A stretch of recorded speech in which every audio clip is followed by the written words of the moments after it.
Señor es bueno, su misericordia es eterna. El Señor es bueno, su fidelidad. Saludos amigos.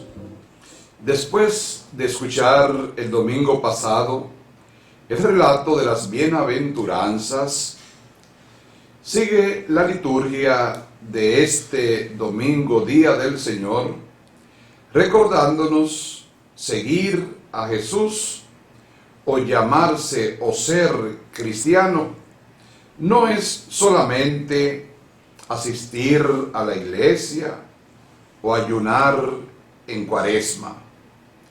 Las bienaventuranzas describen los rasgos de la humanidad nueva que anhelamos y que ya podemos ver realizada en personas y comunidades que se esfuerzan constantemente por ser misericordiosos.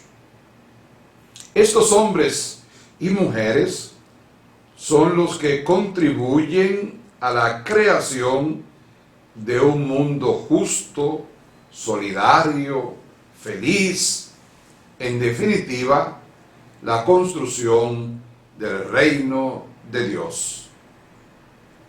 Las bienaventuranzas nos recuerdan cómo actúa Dios, cuál es el criterio de ser ciudadano del reino, de ser seguidores de Jesús.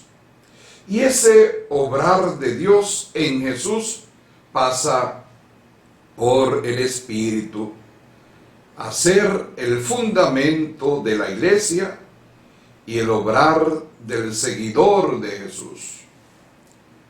Por eso van dirigidas a los discípulos, a nosotros, a todos los que se confiesan cristianos.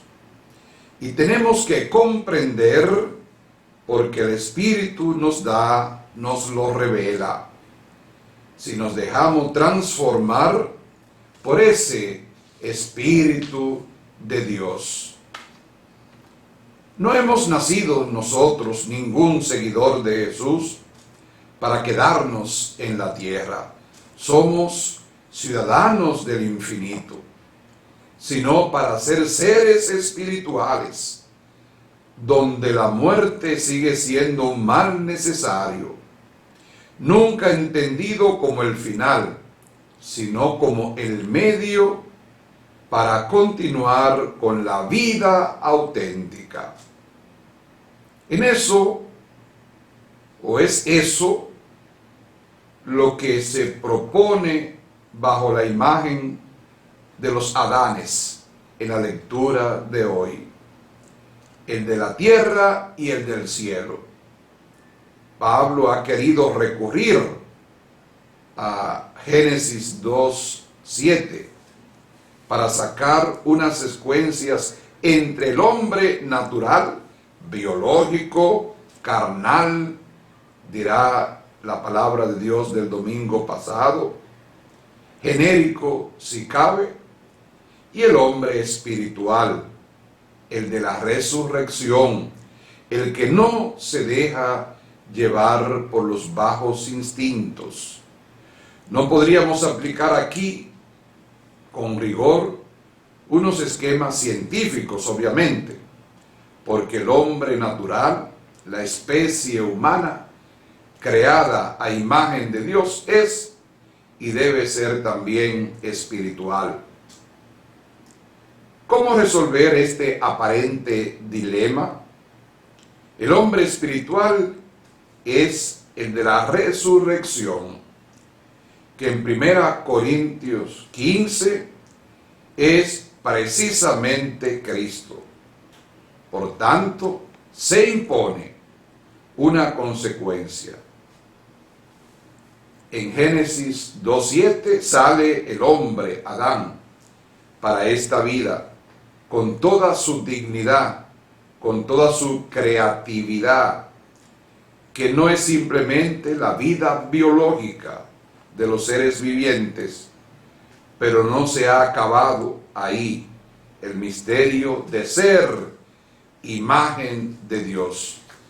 No llegaremos a ser la imagen plena de Dios, sino en la resurrección, como Cristo ya ha resucitado, según este texto. Dios no habrá acabado su proyecto creador, sino por la recreación del hombre, que superando lo biológico, psíquico y espiritual de este mundo, llega a la plenitud de lo espiritual por la resurrección, como también el domingo pasado nos recordaba el apóstol. Cristo, pues, es la imagen, el modelo y el paradigma de lo que nos espera a todos.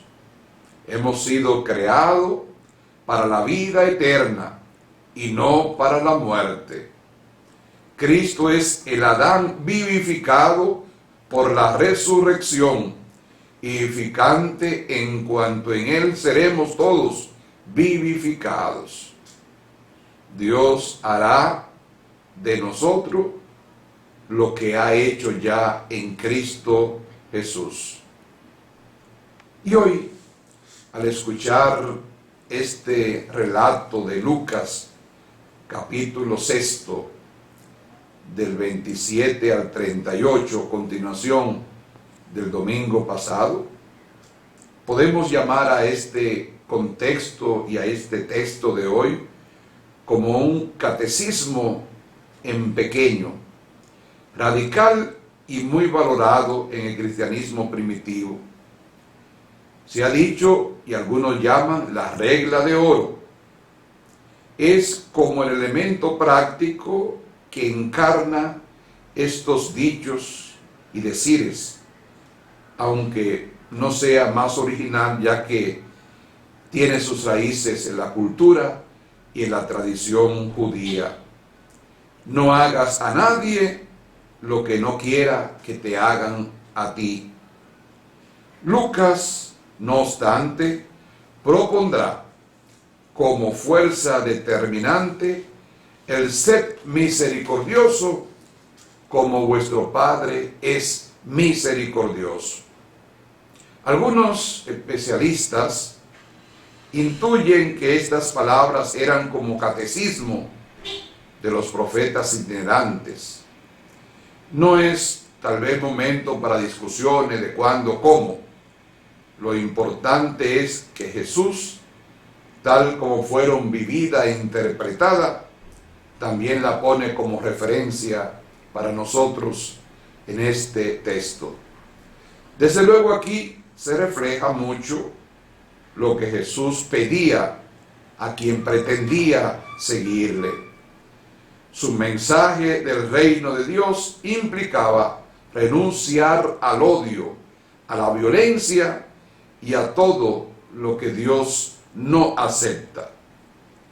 El amor a los enemigos y la renuncia a la violencia para hacer justicia es lo que Dios hace día y noche con nosotros. Por eso Dios no tiene enemigos, porque ama sin medida, porque es misericordioso.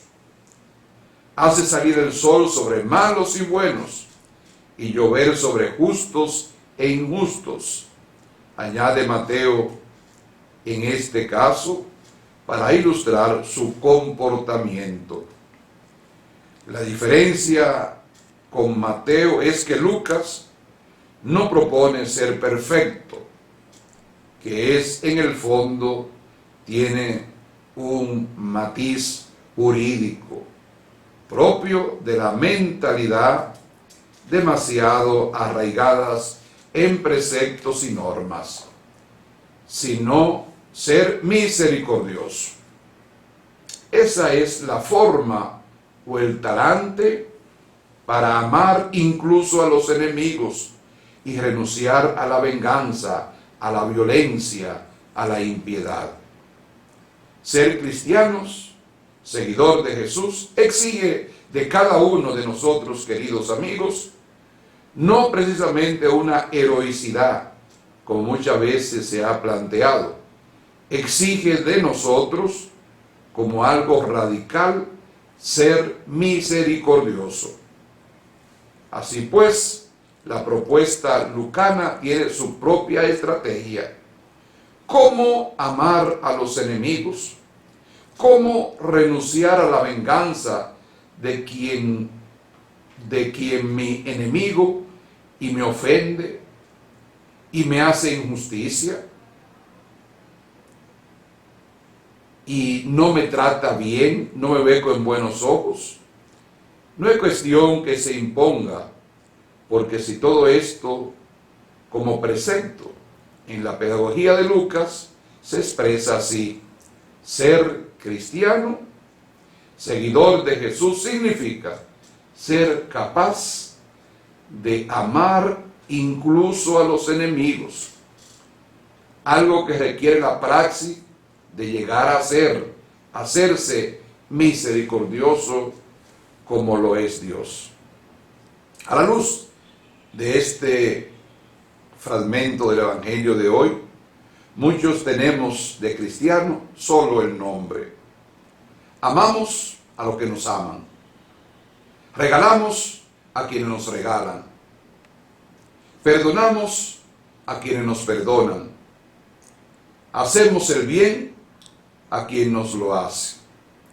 Prestamos y esperamos sacar algunas ganancias. A lo largo de los siglos y de la vida de cada uno, hemos desarrollado la capacidad de reducir el Evangelio a unas cuantas normas éticas razonables, es decir, escogidas a la propia medida. El Evangelio a la carta. Un Cristo y un Evangelio light, de acuerdo a mi parecer. Y no se trata de yo adecuar el Evangelio a mi vida, sino al revés, mi vida de acuerdo al Evangelio. Sin embargo, Cristo quiere llevarnos a lo infinito. Nos pone expectativa, nos pone metas, nos pone desafíos.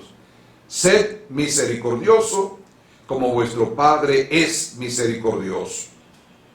No juzguéis, no condenéis. Quizá nuestro fallo es precisamente no contemplar el Padre misericordioso. Vivimos en sociedades que tienden a la violencia física, psicológica, auditiva y de muchas manifestaciones, donde el respeto, el perdón, la compasión o el compartir no son valores de moda. Solo lee el periódico, ve la noticia, cada día nos pone de tantos asaltos, accidentes, hechos de corrupción, de violencia, homicidios, suceden cada día en nuestras jornadas.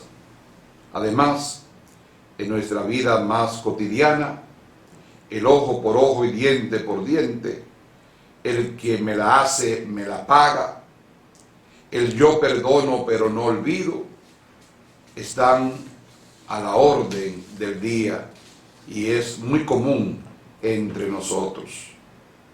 Pero Jesús nos llama a amar y no a condenar. Su clamor recorre la historia y llega hasta nosotros aquí y ahora. Amad a vuestros enemigos, nos dice. Y ante nuestra entrañeza nos pide abrirnos del corazón al prójimo y no poner límites legales o doctrinales a nuestra disposición de comprenderlo y aceptarlo tal como es y tal como nos necesita.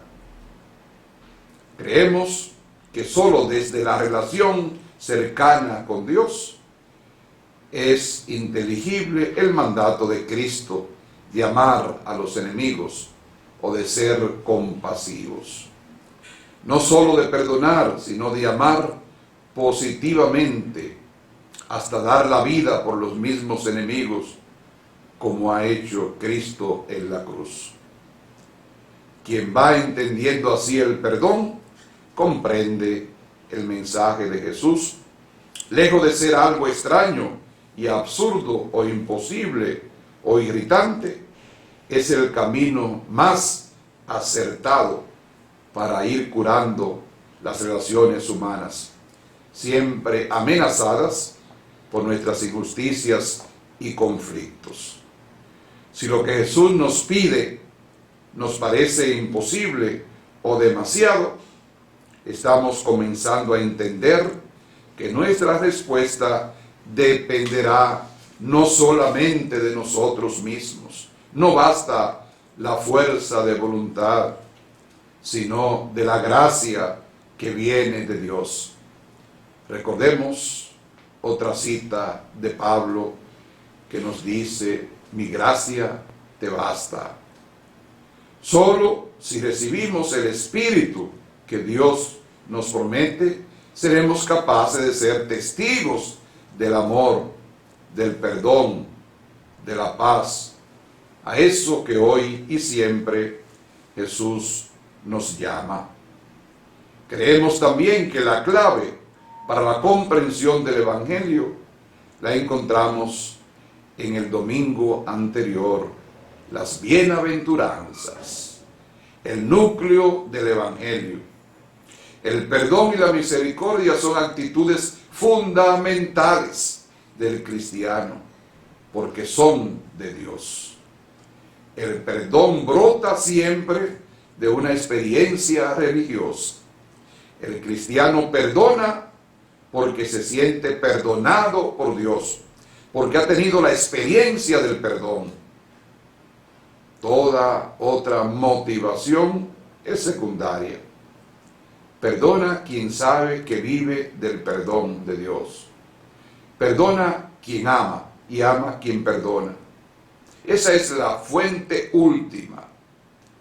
Perdonaos mutuamente como Dios os ha perdonado en Cristo, nos dice la cita paulina de Efesios 4:32. Olvidar esto es hablar de otra cosa muy diferente del perdón que nos presenta el Evangelio. Así, el perdón cristiano no es un acto de justicia. No se puede reclamar ni exigir a nadie como un deber social. Jurídicamente el perdón no existe. El Código Penal ignora el verbo perdonar. Hablar de requisitos para perdonar es introducir el planteamiento de otra cosa. Jesús nos advierte: con la misma medida con que midan, serán medidos. Es verdad que creemos en esto, porque con lo mezquino y lo negativo que somos para juzgar, para dar, para amar, si nos van a dar como nosotros damos, nos van a dar poca cosa y nos van a perdonar poco. Esto es lo que hoy nos invita a pensar y a reflexionar la perícopa del Evangelio. En efecto, la vara con que midamos nos medirán y afecta a nuestro entorno. Es una vara que, la más de las veces, es de hierro forjado por décadas y siglos y por mucho tiempo, forjada de cualquier cosa menos de amar al enemigo, no juzgar y no condenar. Terminamos invitando a que, si no podemos imitar la misericordia, el amor y el perdón de Dios, seamos al menos un canal para que ese amor y perdón llegue a quienes lo necesitan. Que el Señor, que nos ama siempre, nos ayude hoy y en cada instante de nuestra vida a ser misericordioso. Y entonces podremos orar con el Salmo 102.